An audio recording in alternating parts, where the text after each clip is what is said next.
kadang tuh mama lagi kayak itu ngurusin ini nanti ini enggak, apalagi kalau misalnya dia baru mau usaha gitu kayak, itu bikin ini, bikin itu, kayak aku yang dikejar-kejar gitu. Sebenarnya sih maksudnya itu tuh terus sempat, kayak, "Kenapa sih selalu adek terus?" Gitu kan. Pasti momen-momen seperti itu pasti bakalan terjadi. Pasti. Halo guys, kembali lagi sama aku Putri Sophia di program tentang ibu di YouTube-nya Doa Ibu Media. Episode kali ini masih kolaborasi ya dengan komunitas Ibu Cemara. Kali ini aku ditemenin lagi sama Ibu Dewi dari komunitas Ibu Cemara. Halo Ibu. Halo, selamat siang. Halo, selamat siang. Oke, terus kali ini juga aku masih ditemenin sama ada teman-teman followers dari Doa Ibu Media, ada Kak Haikal dan Kak Uti. Halo Kak Haikal, Kak Uti. Oke, episode kali ini kita akan bahas tentang emang iya kasih sayang ibu itu lebih besar untuk anak terakhir. Nah, banyak lah ya ini pembahasan, katanya ibu itu paling sayang sama anaknya yang paling terakhir, kasih sayangnya lebih besar. Kali ini kita mau tahu nih sudut pandang dari anak dan dari ibu, bener nggak sih ini kira-kira? Oke, kita cari tahu dulu kali ya. Kalau dari Ibu Dewi nih, ibu ini punya anak berapa kalau boleh tahu? Iya. Halo Kak Putri, saya Dewi Surya Ambarwati dari komunitas Ibu Cemara. Saat ini anak saya masih satu ya Kak, usianya 5 tahun 11 bulan, jadi bulan depan baru menginjak usia 6 tahun, dan satu lagi masih di kandungan. Insya Allah bulan Februari nanti lahirannya. Kalau dari Kak Haikal dan Kak Uti, sebagai anak nih punya saudara nggak atau anak keberapa gitu?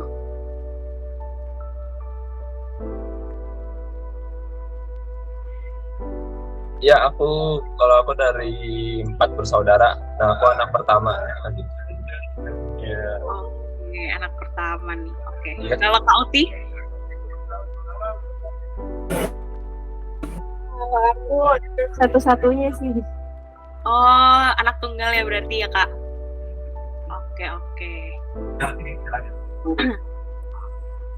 Oke, kita langsung masuk kali ya ke obrolannya. Kalau Bu Dewi kan tadi bilang nih lagi mengandung anak keduanya ya Bu ya, bener ya? Kalau menurut Ibu nanti ketika anaknya sudah lahir, apakah kasih sayang ibu itu akan berbeda sama anaknya yang pertama nih? Kalau menurut saya bukan berbeda ya, cuman terbagi gitu aja mungkin ya bahasanya. Karena biar bagaimanapun sebagai ibu pasti menyayangi anak yang pertama dan yang kedua juga gitu. Jadi saya nggak bisa lagi nih fokus sama anak saya yang pertama. Karena kalau saya terlalu fokus dengan anak saya yang pertama, anak kedua saya jadi kekurangan kasih sayang dong nantinya. Gitu. Jadi sebenarnya tidak ada anak mana yang lebih disayang, hanya saja kadang cara kasih sayangnya beda. Misalnya kalau nanti saya sudah melahirkan anak saya yang kedua, kan saya akan lebih banyak dengan anak saya yang kedua karena dia masih butuh ASI, masih bayi lah ya istilahnya. Sedangkan untuk anak saya yang pertama dia diharapkan sudah bisa melakukan beberapa hal secara mandiri, misalnya mandi atau makan atau mengerjakan PR gitu. Jadi mungkin anak mikirnya, kok sekarang aku jadi nggak dimandiin ya, gitu ya mungkin ya anak saya. Nah sebelum itu terjadi, jadi waktu saya di awal kehamilan itu saya sudah bilang ke anak saya yang pertama, setelah ini bakalan punya adik, setelah ini kita akan memiliki keluarga baru, yaitu adik yang ada di perutnya mami. Nah yang harus kakak lakukan ini apa? Kakak kan sudah besar, jadi kakak harus bisa mandi sendiri. dibiasakan mulai mandi sendiri, mulai makan tidak disuapi, mengerjakan PR sendiri, membereskan mainan, tidur sendiri, itu dibiasakan dulu supaya anak ketika adiknya lahir tidak merasa tersisihkan, begitu ya. Kalau dari sisi anak nih, Kak Haikal, kan anak pertama ya, ngerasa nggak kalau dulu mungkin ibunya lebih sayang sama adiknya, kayak gitu? Kalau menurutku sendiri sih enggak gitu. Benar kata Bu Dewi tadi. Benar, semua itu ada porsinya. Jadi ketika kita masih sendiri, itu anak pertama, kita emang disayang. Cuman ketika ada adik pertama, adik kedua, adik ketiga, ya pasti porsinya bakal terbagi, dan fokus utama yang paling kecil dulu karena kan mereka masih belum mengerti apa-apa. Jadi ya yang paling diajarin tuh yang paling kecil dulu gitu. Tapi selama kita nggak, gimana ya, kalau saya sendiri sih nggak terlalu, bahasanya apa ya, nggak iri sih sebenarnya, nggak iri karena kita udah harus ngerti lah gimana kan harus ngerti. Kalau misalnya dia tuh masih anak kecil, masih perlu dibimbing. Sebagai kakak harus berkondisikan juga. Kita bukannya iri tapi harus ngebimbing juga, ngebimbing adiknya gitu. Kalau misalnya ada salah apa, ya kita bimbing lah biar benar juga gitu. Iya sih, sebenarnya kan jadi bukan, nggak ada rasa iri gitu. iya, bukan karena dibedakan, tapi ya waktu dulu masih sendiri jadi anak pertama ya karena sudah merasakan kasih sayang yang diberikan ke adiknya gitu. Oke. Ya maksudnya itu ya. Oke. Kalau Kak Uti nih kan anak tunggal ya, berarti nggak pernah merasakan kasih sayang ibu dibagi sama saudaranya gitu ya? Saya kita dari kecil kayak deket-deket sama sepupu-sepupu gitu dari kecil gitu. Jadi merasa juga sih terbagi, ada kayak ada sepupu gitu. Terus kadang untuk mama lagi kayak itu ngurusin enggak, apalagi kalau misalnya dia yang baru gitu, misalkan itu kayak tuh bikin ini bikin itu, kayak aku yang dikejar-kejar gitu. Sebenarnya sih maksudnya itu tuh terus sempat kayak kenapa sih selalu adik terus gitu kan, ya terus dijelasin kayak ya kasihan kan adik tuh mungkin belum ngerti bikin ini, belum tahu caranya ngedesain atau apa gitu. Sebenarnya ngerti sih, cuman ya kita pasti ada lah rasa kayak gitu ya. Oke, thank you Kak. Oke, selanjutnya kalau dari Ibu Dewi lagi nih, gimana ya bertanyanya? Kalau dari Ibu nih, pernah nggak sih kayak Ibu berpikiran kayak ya udah kalau udah jadi kakak nggak usah harus sama ibu, nanti aja pokoknya ibu sama ade dulu kayak gitu. Jadi kayak sebagai kakak tuh jadi di nomor 2 kan gitu Bu?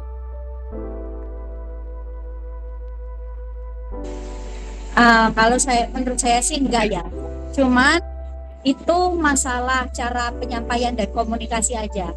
Pasti momen-momen seperti itu pasti bakalan terjadi, pasti. Apalagi karena nanti ketika saya melahirkan itu bulan Februari tahun depan, itu kan berarti anak saya masih 6 tahun ya. Misalnya dia minta sesuatu yang butuh kehadiran saya, misalnya kayak ke toilet kalau malam, itu kan dia nggak mungkin bisa sendiri, pasti minta ajarin. Nah tapi karena itu malam, mungkin lagi adiknya juga masih ASI atau sebagainya, itu tinggal bagaimana cara kita untuk memberikan pengertian dan komunikasi yang baik aja kepada anak, supaya dia itu nggak merasa kalau sekarang semenjak ada adiknya jadi gak ditemenin lagi gitu. Misalnya kayak kata Kak Putri tadi ya, gak usah sama mama dulu kayak gitu. Nah mungkin bahasa-bahasa seperti itu yang tidak seharusnya diucapkan oleh ibu ya, mungkin bisa diganti dengan kata-kata yang lain. Kakak kan sudah besar, kalau ke toilet harus berani sendirian. Gak apa-apa, kan kita masih di dalam rumah. Jadi mama gak kemana-mana, tetap di sini. Nanti kalau sudah selesai mama temenin ya. Karena kalau anak saya ya kak ya, anak saya itu selalu menagih janji. Anak yang selalu menagih janji. Jadi misalkan saya bilang apa, nanti pasti bakalan mama jemput ke sekolah. Itu pasti dia juga protes. Katanya dijemput, kok nggak dijemput gitu. Karena kan biasanya pulang pergi sekolah sama papanya ya, bukan sama saya. Kalau misalkan lagi nggak semangat, lagi males sekolah gitu, saya juga sempatkan untuk bicara seperti itu. Nanti setelah pulang sekolah, tak buatin agar-agar ya, atau tak kasih kue coklat ya, yang kesukaannya dia gitu, supaya dia nggak merasa semenjak ada adiknya menjadi di nomor dua kan. Cuman cara penyampaian kasih sayangnya aja yang kita ubah. Berarti emang harus pendekatannya itu lebih ekstra lagi ya kalau emang ada saudaranya nih, biar nggak saling iri atau salah tangkap kayak gitu. Oke, next dari anak nih, kalau misalnya kalian Kak Uti dan Kak Ikal nih waktu itu pernah ngerasa lah misalnya, kok ibu kasih sayangnya beda-beda ya sama aku, sama adik-adikku, atau sama aku atau sepupu-sepupu. Kalian akan ngapain? Dari Kak Uti dulu deh.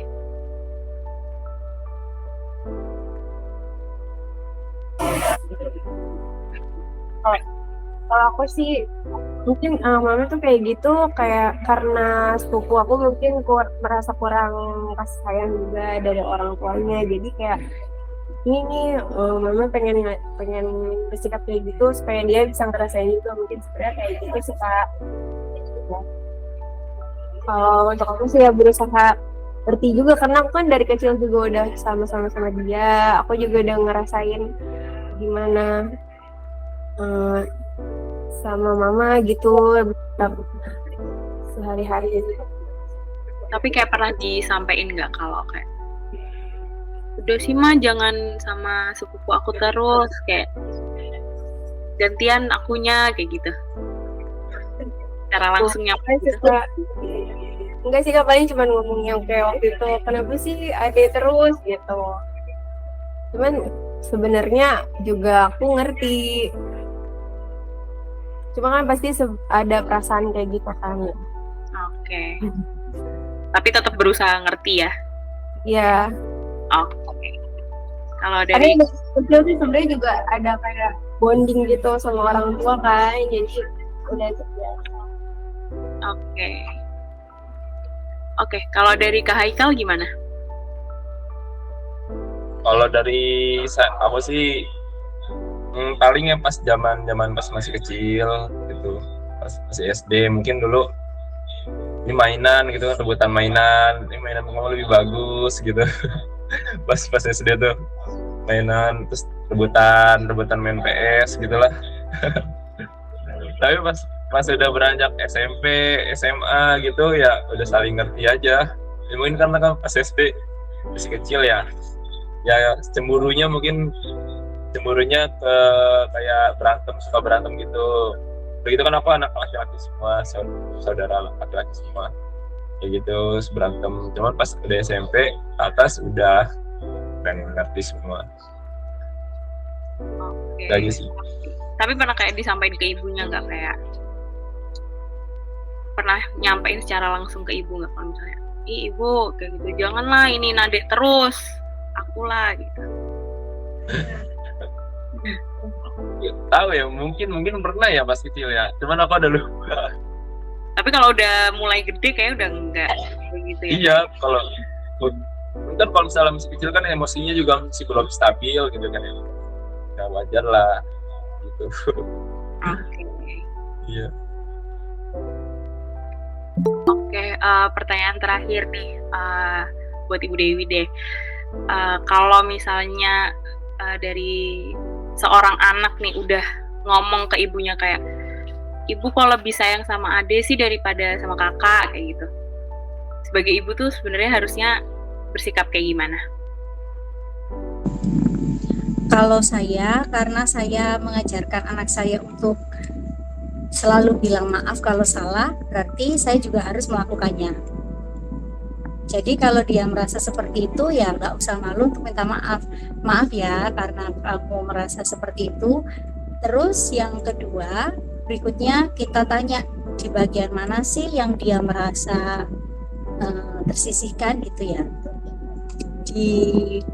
Di waktu dia lagi apa, lagi main, lagi makan, lagi mandi, atau yang lain yang seperti apa gitu, supaya kita nggak ini ya, nggak mengira-ngira tapi ternyata salah gitu kan. Jadi keinginan anaknya tetap nggak bisa tersampaikan ya, yang diinginkan anak jadinya miskomunikasi. Maksudku itu ini loh, kamu itu nggak nemenin aku main, misal anaknya merasa seperti itu. Tapi saya sendiri merasa, oh kayaknya gara-gara tadi sekolah nggak saya jemput deh gitu. Jadi supaya minta temenin main, ya udah berarti besok harus ditemenin main gitu. Jadi karena kita meskipun menjadi ibu kan tetap nggak ngerti ya isi hati anak itu seperti apa. Jadi memang yang baik memang harus komunikasi.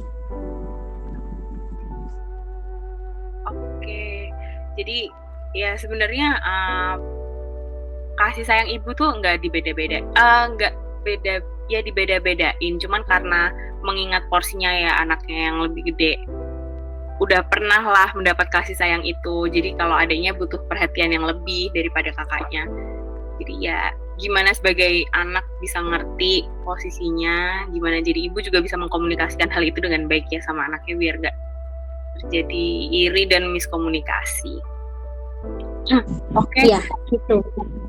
Dan kadang anak itu malu ya mau bilang kalau memang tidak terbiasa berkomunikasi. Jadi komunikasi itu harus dibangun sejak dini supaya nggak malu sampai dia besar.